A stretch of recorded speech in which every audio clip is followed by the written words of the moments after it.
Stay away from quicksand, people. What the heck does that mean? We're going to talk about that in this week's priority message video. You ready? Let's go.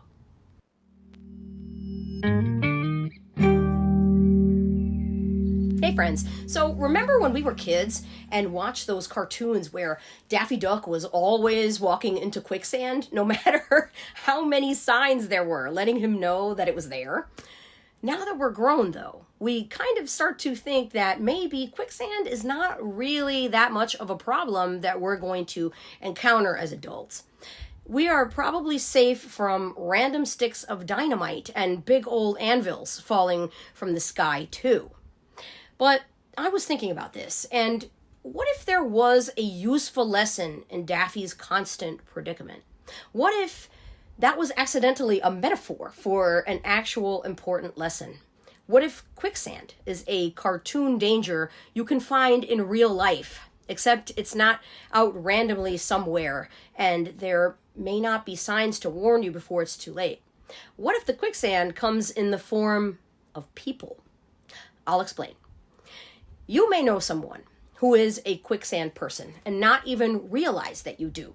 What I'm talking about here are people who are perpetually involved in some kind of drama or struggle or situation that is seemingly always dragging them down into some kind of hole. And everything in their life is pretty much like this.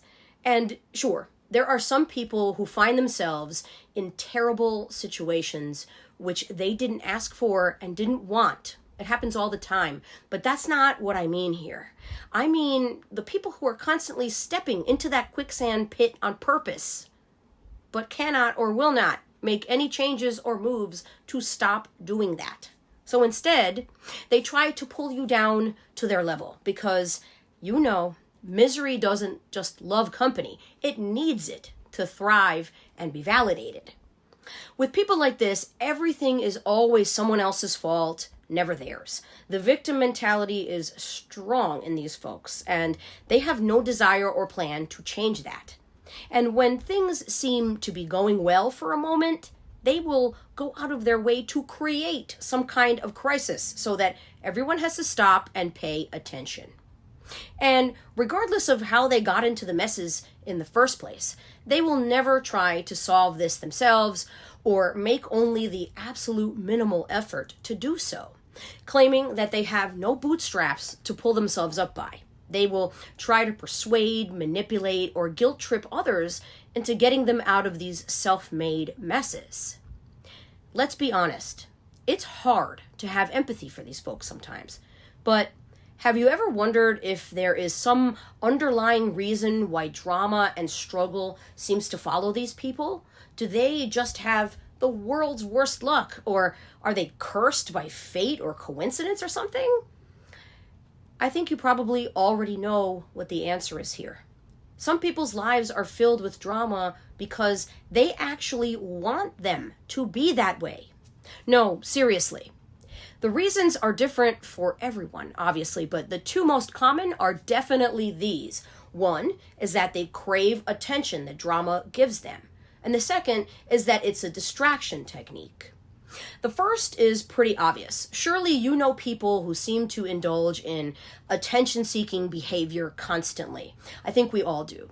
These people truly believe that even bad attention is better than no attention. So they will seek whichever they can get to validate them. Drama-filled situations and constant crises are great at getting that attention. So does being a victim all the time. And look, if that's what someone's identity is, if that's truly what they want to be, then there's not much you can do to change that. The problem comes in when they try to drag you into that drama and crisis to validate their victimhood. When they try to use this as something to guilt trip you into doing what they want with the, oh, poor me, nothing ever goes right for me, won't you help me shtick.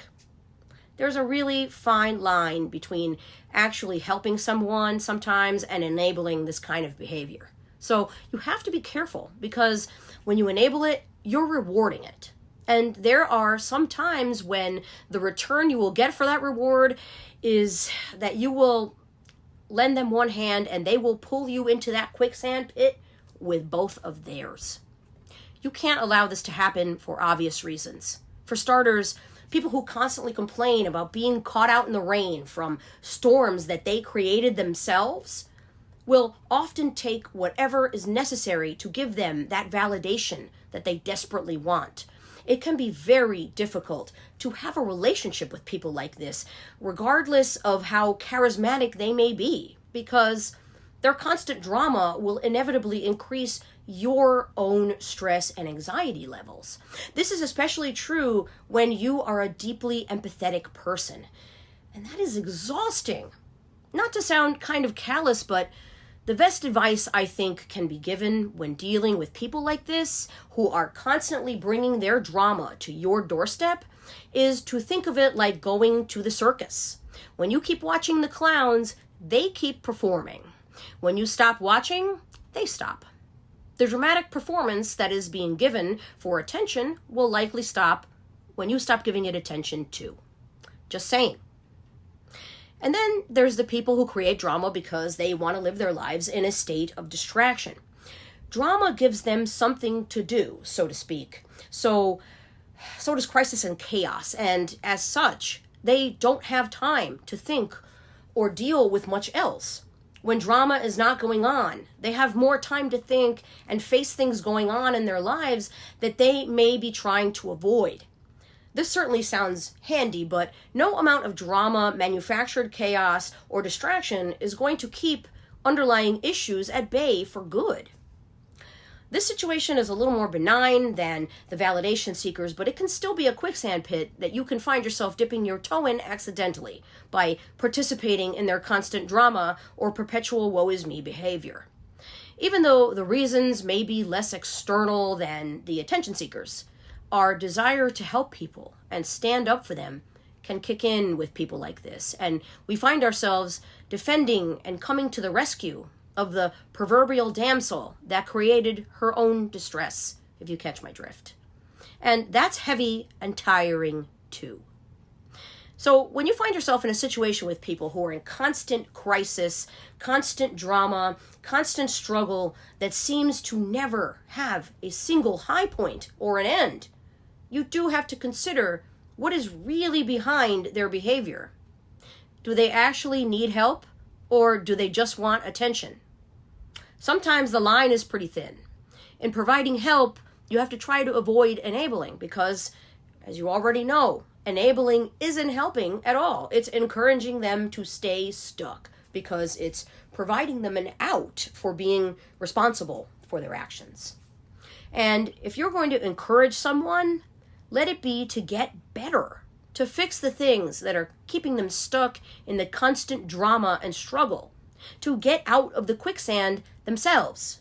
Remember that you can't do that if you are getting pulled in too, and that sometimes they don't want actual help, only the attention anyway. It's important to know which is which for the good of your own well-being, and that should be your priority always. That's all I've got for you this week. I'll be back next week with another priority message. Until then, take good care of yourselves. Bye.